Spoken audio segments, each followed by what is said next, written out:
Segment में पहले दो ही जायंट थे, एप्पल और सैमसंग, जिन्होंने अपनी बहुत ही स्ट्रॉन्ग मोनोपोली क्रिएट कर रखी थी। लेकिन फिर आया इनका सबसे बड़ा कॉम्पिटिटर वन प्लस, जिसने सिर्फ 3 साल में 40% मार्केट शेयर पर कब्जा करके इन दोनों ब्रांड्स को पीछे छोड़ दिया और नए नए इनोवेशंस करके एक बहुत ही स्ट्रॉन्ग ब्रांड इमेज भी क्रिएट कर ली। लेकिन फिर ऐसा क्या हुआ कि आज से महज 10 साल पहले शुरू हुई ये कंपनी सक्सेस के पीक पर जाकर धीरे धीरे मार्केट से अपनी लॉयल्टी खोने लगी। क्यों इसके फाउंडर को कंपनी छोड़नी पड़ गई और अब वन प्लस को ओप्पो की कॉपी क्यों कहा जा रहा है, चलिए सब कुछ डिटेल में जानते हैं।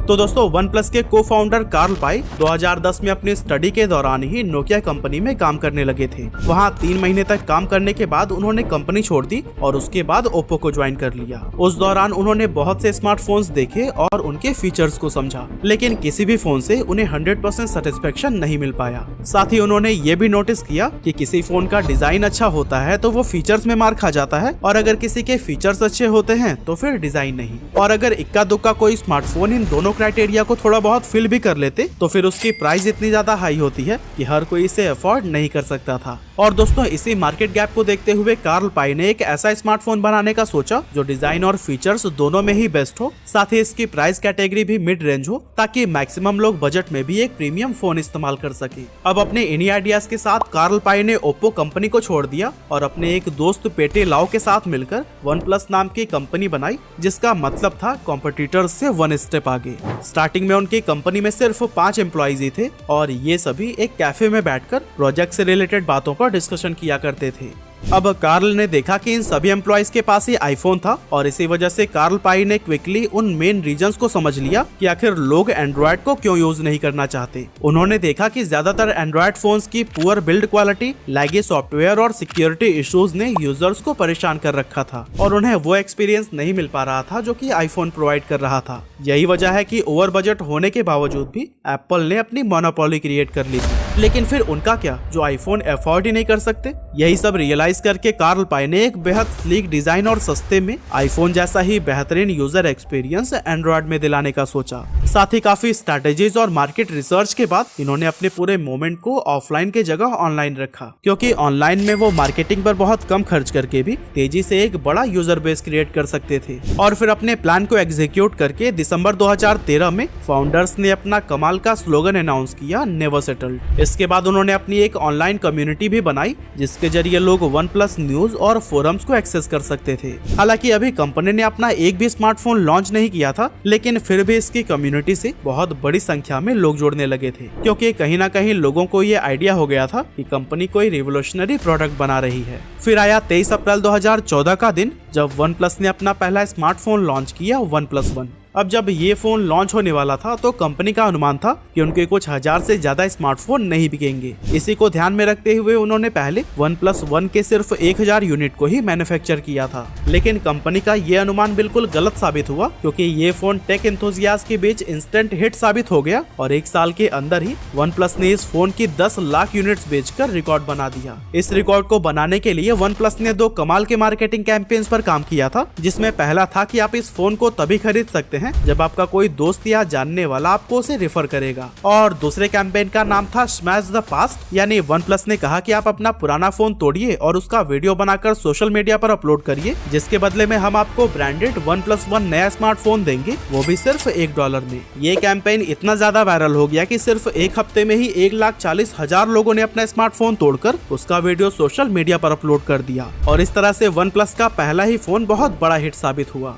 अब इतनी बड़ी सक्सेस के बाद वन प्लस ने ओवर कॉन्फिडेंस में आकर तुरंत ही अपने दूसरे स्मार्टफोन को प्लान करना शुरू कर दिया और बेहतरीन यूजर एक्सपीरियंस को प्रोवाइड करना भूलकर एक ऐसी गलती कर दी कि कंपनी की रेपुटेशन खराब होने लगी। हुआ यूं कि कंपनी ने अपने वन प्लस 2 मॉडल के लिए स्नैपड्रैगन 800 सीरीज प्रोसेसर को सिलेक्ट किया, जिसमें पहले से ही काफी हीटिंग इश्यूज मौजूद थे। लेकिन कंपनी को लगा कि वो इस प्रॉब्लम को अपने सॉफ्टवेयर ऑप्टिमाइजेशन के थ्रू सॉल्व कर लेंगे। इस तरह से 28 जुलाई 2015 को वन प्लस 2 लॉन्च हो गया, जिसे लगभग 20 लाख लोगों ने प्री बुक किया था। लेकिन जब उन्होंने इस फोन को खरीदा तो उन्हें हीटिंग इश्यूज आने लगे, साथ ही unresponsive fingerprint sensor, dual SIM selection issue और इसी तरह के ना जाने कितने प्रॉब्लम्स यूजर फेस करने लगे। और यही वजह थी कि OnePlus 2 पूरी तरह से फ्लॉप हो गई। अब इस फेलियर के बाद OnePlus ने बजट फोन सेगमेंट में एंटर करने का सोचा ताकि वो और भी बड़ा यूजर बेस क्रिएट कर सके। इसके लिए 2015 में ही उन्होंने अपने तीसरे स्मार्टफोन OnePlus X को लॉन्च कर दिया, वो भी सिर्फ 17,000 रुपए में, जिसमें 8 megapixel selfie camera, 13 megapixel main camera, 16 GB internal memory और 3 GB रैम जैसे बेहतरीन फीचर्स थे। लेकिन शायद OnePlus ये भूल गया कि इस सेगमेंट में पहले से ही काफी सारा भीड़ है और यहाँ उसे बहुत स्ट्रॉन्ग कंपटीशन का सामना करना पड़ेगा। और कुछ इसी तरह के प्रॉब्लम्स को फेस करके OnePlus 2 के बाद अब OnePlus X भी फेल हो चुका था। अब दो बड़े फेलियर के बाद से OnePlus को यह रियलाइज हो गया कि लोग उन्हें कम बजट वाले फोन के लिए नहीं चुनते हैं, बल्कि उनकी डिमांड मिड रेंज प्राइस में प्रीमियम फोन्स के लिए है। और फिर अपने नेक्स्ट फोन को बनाने से पहले उन्होंने अपनी कम्युनिटी से फीडबैक लिया और सभी कमियों को दूर किया।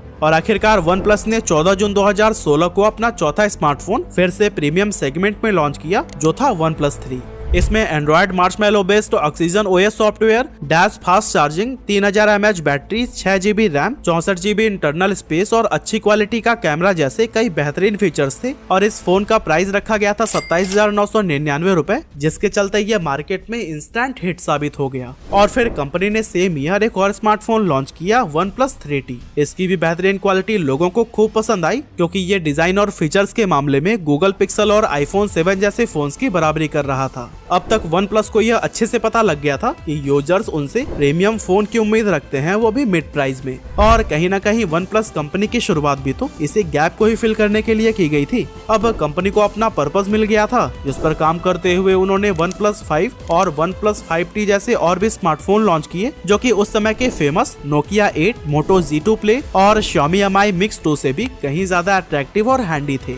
2017 तक इसने स्मार्टफोन के प्रीमियम सेगमेंट में 40% से भी ज्यादा का मार्केट शेयर अपने कब्जे में ले लिया। और महज 3 साल में ही ये कंपनी सीधे एप्पल और सैमसंग जैसे बड़े जायंट्स को भी टक्कर देने लगी थी। अब यहाँ तक तो कंपनी काफी अच्छी परफॉर्म कर रही थी, लेकिन बाकी ब्रांड्स की तरह जब पैंडेमिक के दौरान उनकी सेल्स भी कम होने लगी, तो कंपनी ने सोचा कि वे अपना फोन प्रीमियम सेगमेंट में लॉन्च कर रहे हैं, लेकिन पैंडेमिक में लोगों ने अपनी खर्च काफी कम कर दी है, तो क्यों ना सेल्स बढ़ाने के लिए दोबारा से एक बजट फोन लॉन्च किया जाए, जिसको मैक्सिमम लोग अफोर्ड कर सकें। और दोस्तों, इसे स्ट्रेटेजी के साथ ही 2020 में इन्होंने OnePlus Nord को लॉन्च किया था, जिससे ये कमाई करने में तो कामयाब रहे, लेकिन कंपनी की रेप्यूटेशन पहले जैसी नहीं रही और ना ही लोग इसे अब एप्पल और सैमसंग के कॉम्पिटिटर के रूप में देख रहे थे। इसी साल के एंड में OnePlus के को फाउंडर कार्ल पाई ने भी कंपनी छोड़ दी, क्योंकि उन्हें लगने लगा था कि स्मार्टफोन मार्केट काफी बोरिंग और इनोवेशन से दूर हो चुकी है। इसीलिए उन्होंने एक बिल्कुल नई कंपनी नथिंग की शुरुआत की, और इस नाम के पीछे का उनका मकसद था कि वो बिल्कुल स्टार्टिंग से इस मार्केट में कुछ ऐसे फंडामेंटल चेंजेस करेंगे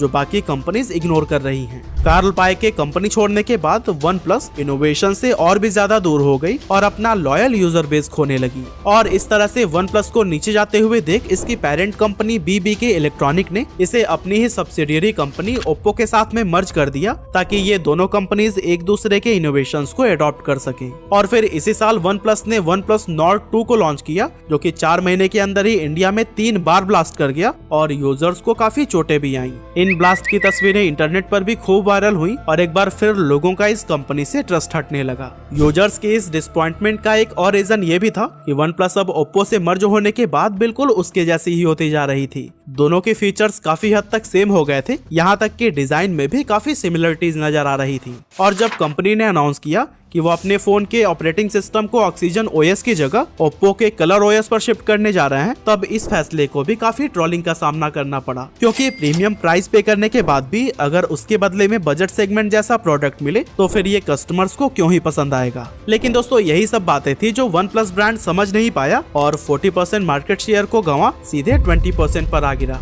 वैसे भले ही आज इस कंपनी ने अपनी रेपुटेशन और ट्रस्ट को काफी हद तक गंवा दिया है, लेकिन अब भी हम ये नहीं कह सकते कि ये कंपनी कम्प्लीटली बर्बादी के कगार पर खड़ी है, क्योंकि अगर ये वापस से अपनी पुरानी वाली स्ट्रैटेजी पर काम करती है, जैसे कम्युनिटी से जुड़ना, उनकी प्रॉब्लम को समझना, नए नए इनोवेशंस करना और अपने सेगमेंट को आइडेंटिफाई करके उसमें पकड़ बनाना, तो नो डाउट वापस से ये अपनी पोजीशनिंग पाने में कामयाब हो सकती है।